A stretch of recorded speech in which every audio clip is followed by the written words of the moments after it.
이처럼 드론 산업 활성화를 위해서 규제를 완화해야 한다는 주장이 나오고 있습니다.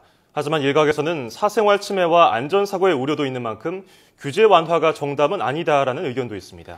네, 전문가 연결해서 자세한 내용 알아보도록 하겠습니다. 오승환 경성대 드론 저널리즘 전공 교수 연결돼 있습니다. 교수님 안녕하십니까?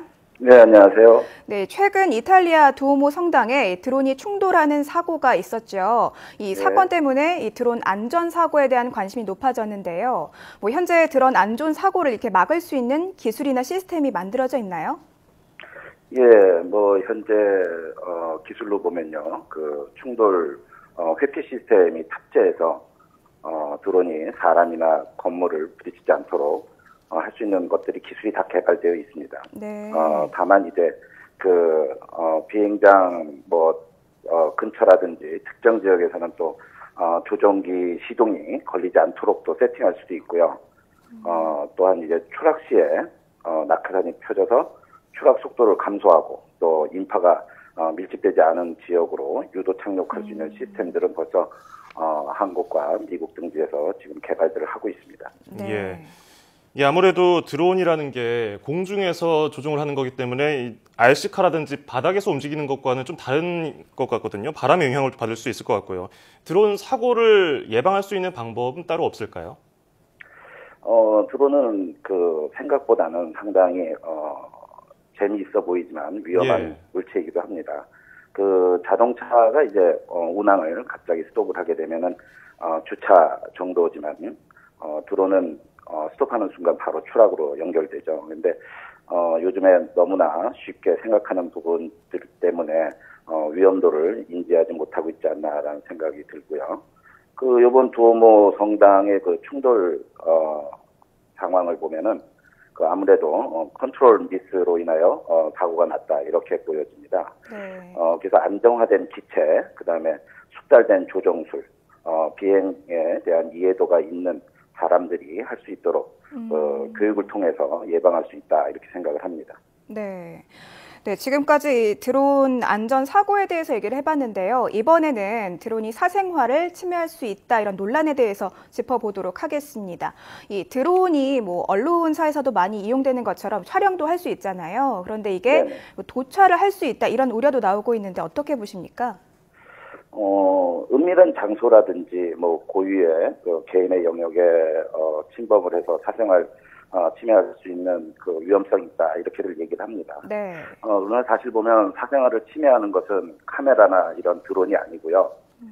사람들이 사생활을 침해하는 거죠. 그러니까 다시 말하면은 몇 년 전에 우리가 카메라가 작아지고요. 핸드폰에 카메라가 내장되면서 사생활 침해 논란이 많았었습니다. 네. 네. 그러나 그런 것들은 이제 사생활 침해에 대한 관련법 강화로 인하여 상당 부분 없어졌다고 볼 수 있겠죠. 네. 하늘에 떠 있는 카메라는 이제 전부 사생활 침해할 수 있는 도구로 보여지는 건 좀 곤란하고요. 사람의 의도가 중요하다고 생각을 합니다. 사생활을 침해한다라는 것은 개인의 특정의 보호를 위해서라도 상당히 드론이 앞으로 신중히 생각해야 될 부분이 아닌가 이런 생각을 합니다. 예.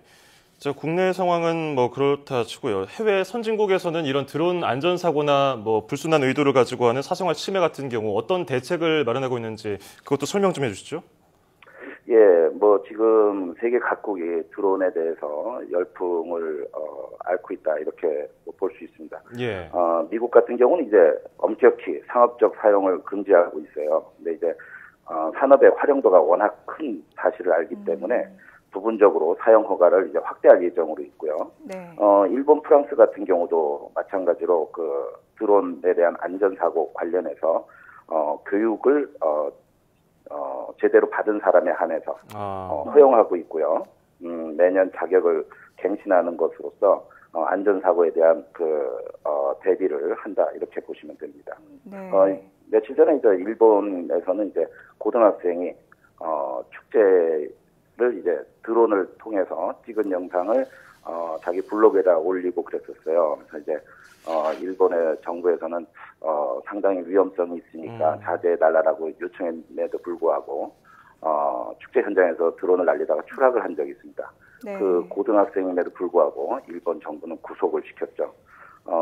드론을 안전하게 운영할 수 있는 것들을 교육을 통해서는 가능할 수 있지 않나 생각을 합니다. 네, 지금 뭐 교육이라든가 이런 사전에 안전 장치가 좀 필요하다는 말씀해 주셨는데 마지막으로 이 드론 규제 앞으로 어떤 방향으로 개선돼야 한다고 보시는지 좀 간단하게 설명 부탁드리겠습니다. 예, 앞서 말한 것처럼 드론은 이제 단순한 호기심을 충족하는 도구로 보긴 좀 곤란하고요.